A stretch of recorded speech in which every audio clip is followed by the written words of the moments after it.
So Bjorn, I'm gonna kick it off with a fan question first. We got someone that has sent us a question for you, Tim the cricket guy.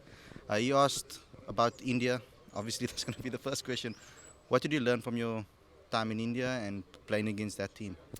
Playing against the Indians, especially the margin of error is so small. Obviously, they probably the best players of spin in the world, Mm. so they know when to attack, they know when to defend. So um, finding your own balance of attack and defense is important as well. Um, a- and I hope that will help me in T20 cricket as well. Yeah, I'm talking about them and the way they play spin. It must have been very difficult for you to decide on a length and a line, etc. against that attack. Can you just maybe expand a little bit more on that? How did you approach it?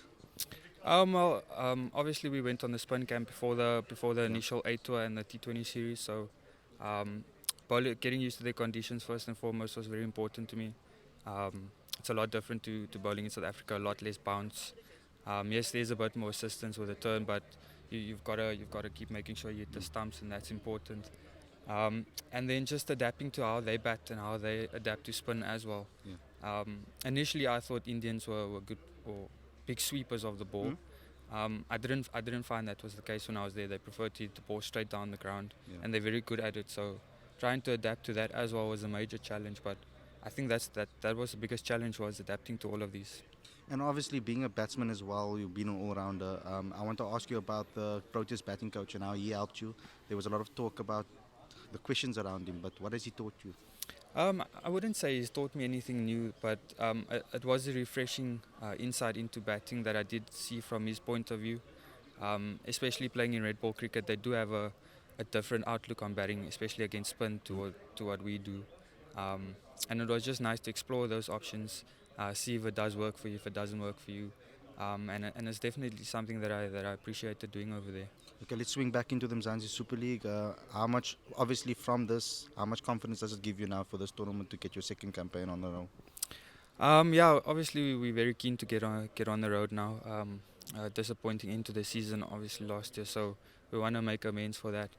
But in saying that, the squad that we've got this year it's very nicely balanced. A lot of T20 experience, especially guys playing around the world, Mm.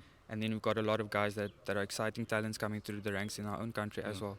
So it's very nice, and I'm excited to see what they bring onto the field. It's interesting because last year you were one of the younger guys in the side. Now you're becoming like a midway between, like a middleman between the senior players and the young players. Are you enjoying that new role? Yeah, it's okay. I guess a lot of the guys I do play against on the domestic circuit, so we do know each other quite well. So it's nobody feels out of their depth or anything like that. But um, playing with certain guys is a challenge that I'm looking forward to as well. So I just want to ask you, there was a lot of criticism. Faf was asked it in his Proteas press conference about the domestic level, the levels of domestic cricket. Do you feel that there's a lot of opportunities or little opportunities for youngsters in the domestic game in South Africa? I do feel that there have been opportunities in the past that have been lacking for players coming through. There are very good players at the moment on the circuit that aren't playing cricket regularly as well. So hopefully we can rectify that in the future and get more players on the field. You think Mzansi is a start to that? I think it is the start. Obviously, there's a lot of international talent as well coming through. So um, you see a lot of local talent getting an opportunity as well. So that's something we're looking forward to. Anybody you're looking forward to playing against the most? Mm, I'd have to say Jason Roy.